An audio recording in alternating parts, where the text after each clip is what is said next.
नमस्कार दोस्तों, आज का ताजा समाचार। ईरान ने S-400 एयर डिफेंस सिस्टम का टेस्ट कर मचाई सनसनी। खामेनी पुतिन में सीक्रेट डील। तो वही भारत और पाकिस्तान में क्या फिर भड़केगा युद्ध। अमेरिकी विदेश मंत्री बोले दिन रात रखनी पर रही नजर, जाने वजह। तो वही ब्रिक्स बनाम डोनाल्ड ट्रंप। भारत पर टैरिफ लगाकर खुद फंस गया है अमेरिका। विदेशी एक्सपर्ट ने कहा दिल्ली के पास कई रास्ते। आइए सुनते हैं समाचार को विस्तार से। डोनाल्ड ट्रंप ने भारत पर 25% व्यापार टैरिफ और 25% रूसी तेल खरीदने के लिए जुर्माना लगाया है।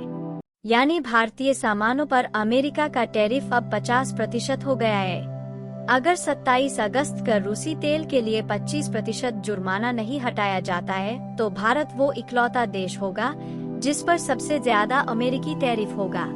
ट्रंप के टैरिफ का सीधा असर भारत के कपड़ा, फार्मा, स्टील और मैन्युफैक्चरिंग सेक्टर पर होगा। ट्रंप प्रशासन के इस फैसले को भारत ने अन्यायपूर्ण और एक तरफा बताया है, जबकि भारतीय प्रधानमंत्री ने साफ कर दिया है कि भारत अपने किसानों, मजदूरों और घरेलू उद्योग के लिए कोई समझौता नहीं करेगा, चाहे कोई भी कीमत क्यों न चुकानी पड़े। भारत के फैसले पर कुछ लोगों ने हैरानी जताई है कि आखिर कैसे भारत ने अमेरिका के आगे घुटने टेकने से इनकार कर दिया। मोदी ने ऐसा फैसला किया है क्योंकि भारत जानता है कि वह अमेरिका पर पूरी तरह निर्भर नहीं है और उसके पास कई वैकल्पिक रणनीतिक विकल्प मौजूद है। यही कारण है कि इस फैसले के तुरंत बाद भारत ने अमेरिका से खरीदे जाने वाले हथियारों के सौदे को रोक दिया, जो ये संकेत है कि नई दिल्ली अब अपने पत्ते नए तरीके से खोलने के लिए तैयार है। उन्होंने कहा है कि भारत की ताकत की वजह ब्रिक्स जैसे मल्टीलेटरल प्लेटफॉर्म है और वो अकेला अमेरिका पर निर्भर नहीं है। उन्होंने कहा कि भारत ब्रिक्स के साथ साथ G20 और SCO जैसे प्लेटफॉर्म पर भी अपनी भूमिका निभा रहा है। उन्होंने खास तौर पर ब्रिक्स पर जोर दिया है, जिसमें संयुक्त अरब अमीरात, मिस्र, इथियोपिया और इंडोनेशिया जैसे देश भी शामिल हो चुके हैं, जिससे ब्रिक्स अब $32.5 ट्रिलियन की अर्थव्यवस्था बना चुका है। दूसरी तरफ भारत, जो अब रूस से 65-69 बिलियन डॉलर का व्यापार करता है, वो रूसी तेल के लिए रूबल में भुगतान कर रहा है। जब ट्रंप टैरिफ बढ़ाते हैं तो भारत सिर्फ पश्चिम की ओर देखने के बजाय पूर्व और दक्षिण की ओर भी आसानी से झुक सकता है। उन्होंने कहा कि भारत अब दुनिया के 60% जेनरिक दवाइयों का निर्यात करता है और उसने 2023-24 में $28 अरब की दवाइयों का निर्यात किया। अगर अमेरिका भारतीय दवाओं पर टैरिफ लगाता है तो इसका बोझ सीधे अमेरिकी नागरिकों की जेब पर पड़ेगा, जहां स्वास्थ्य सेवा पहले से महंगी है। इसके अलावा भारत की AT और ICT सर्विस सेक्टर, जिनका मूल्य करीब $150 बिलियन सालाना है, वो अभी भी अमेरिका की कॉर्पोरेट अर्थव्यवस्था की रीढ़ है।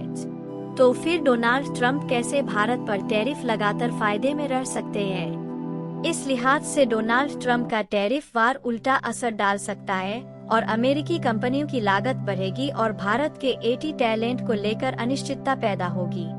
भारत की रणनीति पूरी तरह से साफ है। आज जितना प्रेशर बनाएंगे, भारत वैकल्पिक ध्रुवों की ओर गहराई से बढ़ेगा। इस लिहाज से ट्रंप का टैरिफ वार अमेरिका को ही रणनीतिक रूप से कमजोर करेगा।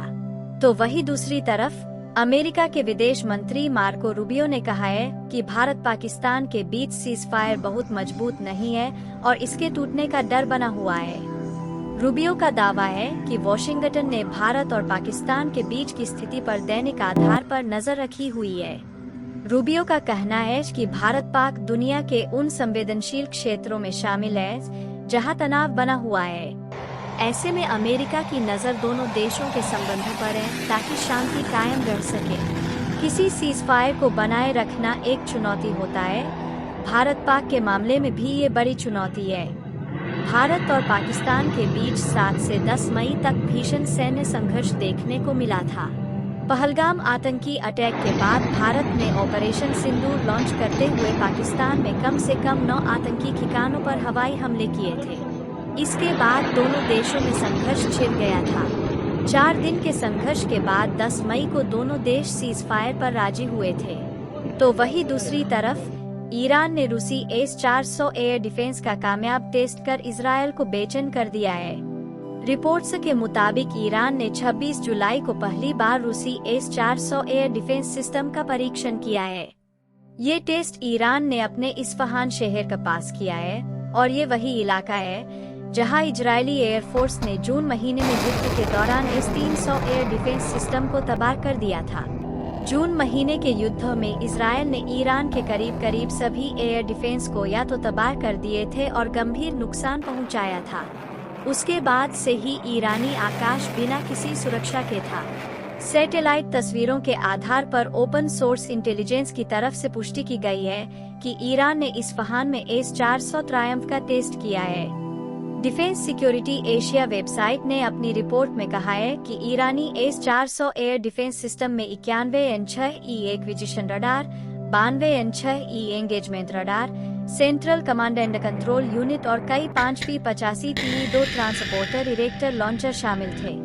जून महीने के युद्ध के दौरान इजरायल ने सबसे पहले ईरानी एयर डिफेंस सिस्टम और रडार को तबाह किए थे, जिसके बाद इजरायली एयरफोर्स ने ईरान में दर्जनों ठिकानों पर लगातार फाइटर जेट से बम बरसाए थे। इजरायल और ईरान के बीच अभी भी तनाव बना हुआ है और कई रिपोर्ट्स में कहा गया है कि दोनों देशों के बीच फिर से लड़ाई छिड़ सकती है। ऐसे में ईरान के पास S-400 एयर डिफेंस सिस्टम आने के बाद इजरायल के लिए ईरान के आसमान पर कंट्रोल करना आसान नहीं होगा। ईरान पहले तक सार्वजनिक मंचों पर S-400 की जरूरत को नकारता रहा, लेकिन S-300 की तबाही ने उसकी सोच बदल दी। यही वजह है कि इस परीक्षण के कुछ घंटे पहले तेहरान एयरपोर्ट पर रूसी L-76 candid strategic transport aircraft को देखा गया था, जिसने कथित तौर पर उपकरण और मिसाइलें ईरान पहुंचाई थी।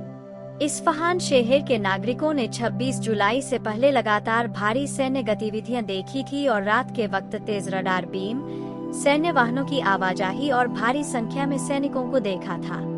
Open source intelligence platforms OSINT ने भी इस दौरान S-400 रडार सिग्नेचर और ट्रांसपोर्ट मूवमेंट्स रिकॉर्ड किए हैं। हालांकि ईरान के रक्षा मंत्रालय ने अब तक इस परीक्षण पर कोई आधिकारिक बयान जारी नहीं किया है और न ही कोई फुटेज साझा की गई है। S-400 एयर डिफेंस सिस्टम अब युद्ध में अपनी क्षमता साबित कर चुका है।